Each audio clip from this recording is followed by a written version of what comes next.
প্রিয় ভাই বোনেরা, বিভিন্ন আধিপত্যবাদ শক্তির গুপ্তচরেরা বিভিন্নভাবে ষড়যন্ত্রে এখন লিপ্ত রয়েছে। বিসমিল্লাহির রহমানির রহিম। প্রিয় বাংলাদেশ, উপস্থিত প্রিয় মুরব্বীবর্গ, মঞ্চে উপস্থিত জাতীয় নেতৃবৃন্দ, আমার সামনে উপস্থিত প্রিয় ভাই ও বোনেরা এবং মিডিয়ার মাধ্যমে সমগ্র বাংলাদেশ থেকে যারা দেখছেন এই অনুষ্ঠান, প্রিয় ভাই বোনেরা, প্রিয় মা বোনেরা, আসসালামু আলাইকুম। প্রিয় ভাই বোনেরা, আজ প্রথমেই আমি রাব্বুল আলামিনের দরবারে হাজারো লক্ষ কোটি শুকরিয়া জানাতে চাই। রাব্বুল আলামিনের অশেষ রহমতে আজ আমি আমার প্রিয় মাতৃভূমিতে ফিরে আসতে পেরেছি আপনাদের দোয়ায়। ৭৫ আবার ৭ই নভেম্বর আধিপত্যবাদীদের হাত থেকে রক্ষার জন্য সিপাহী জনতার বিপ্লবের মাধ্যমে আধিপত্যবাদের হাত থেকে দেশকে রক্ষা করা হয়েছিল, কিন্তু তারপরেও ষড়যন্ত্রকারীদের ষড়যন্ত্র থেমে থাকেনি।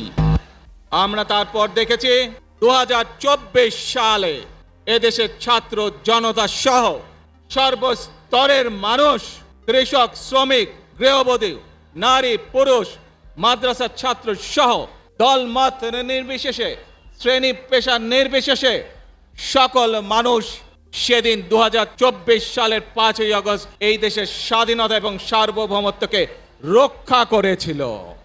এই দেশে যেমন পাহাড়ের মানুষ আছে, একইভাবে সমতলের মানুষ আছে। এই দেশে মুসলমান, বৌদ্ধ, খ্রিস্টান, হিন্দু সহ বিভিন্ন ধর্মের মানুষ বসবাস করে। আমরা চাই সকলে মিলে এমন একটি বাংলাদেশ গড়ে তুলব আমরা, যে বাংলাদেশে একজন নারী, একজন পুরুষ, একজন শিশু যেই হোক না কেন নিরাপদে ঘর থেকে বের হলে নিরাপদে ইনশাআল্লাহ ঘরে আবার ফিরে আসতে পারে। বিগত ১৫ বছর স্বৈরাচারের বিরুদ্ধে শত শত হাজারো গুম খুনের শিকার হয়েছে। শুধু রাজনৈতিক দলের সদস্য নয়, নিরীহ মানুষের প্রতিবাদ করতে গিয়ে অত্যাচার নির্যাতনের শিকার হয়েছে, জীবন দিয়েছে।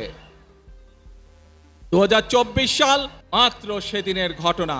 কিভাবে আমরা দেখেছি আমাদের তরুণ প্রজন্মের সদস্যরা কিভাবে নিজের জীবন উৎসর্গ করেছে দেশের এই স্বাধীনতা এবং সার্বভৌমত্বকে রক্ষা করার জন্য।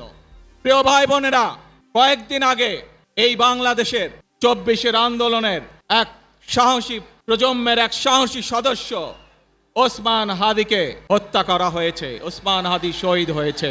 ২৪ আন্দোলনে যারা শহীদ হয়েছেন, ওসমান হাদি সহ বিগত স্বৈরাচারের সময় বিভিন্নভাবে খুন গুমের শিকার হয়েছেন, এই মানুষগুলোর রক্তের ঋণ যদি শোধ করতে হয়, আসুন আমরা আমাদের সেই প্রত্যাশিত বাংলাদেশ গড়ে তুলব। প্রিয় ভাই বোনেরা, বিভিন্ন আধিপত্যবাদ শক্তির গুপ্তচরেরা বিভিন্নভাবে ষড়যন্ত্রে এখন লিপ্ত রয়েছে। আমাদেরকে ধৈর্যশীল হতে হবে, আমাদেরকে ধৈর্য ধারণ করতে হবে। তরুণ প্রজন্মের যে সদস্যরা আছেন, আপনারাই আগামী দিন দেশকে নেতৃত্ব দিবেন, দেশকে গড়ে তুলবেন। এই দায়িত্ব তরুণ প্রজন্মের সদস্যদেরকে আজ গ্রহণ করতে হবে। আসুন আজকে আমরা দুহাত তুলে আল্লাহর দরবারে দোয়া করি, আল্লাহর রহমত আমরা চাই।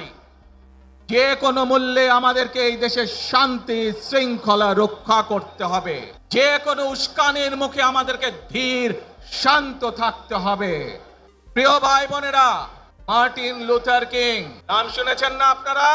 মার্টিন লুথার কিং, তার একটি বিখ্যাত ডায়লগ আছে, আই হ্যাভ এ ড্রিম। আজ এই বাংলাদেশের মাটিতে দাঁড়িয়ে আপনাদের সকলের সামনে আমি বলতে চাই, I have a plan for the people of my country, for my country.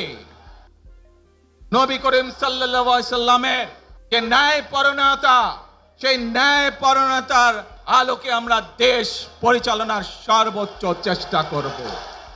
যে কোনো মূল্যে আমরা আমাদের এই দেশের শান্তি শৃঙ্খলাকে ধরে রাখতে হবে।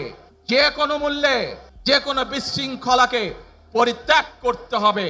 যে কোনো মূল্যে আমাদেরকে নিশ্চিত করতে হবে যাতে মানুষ নিরাপদ থাকতে পারে। তারেক রহমান, এগিয়ে চলো, আমরা আছি তোমার সাথে। মনে রাখবেন, we have a plan, we have a plan for the people and for the country. ইনশাল্লাহ আমরা সেই প্ল্যান বাস্তবায়ন করব। আল্লাহ হাফেজ।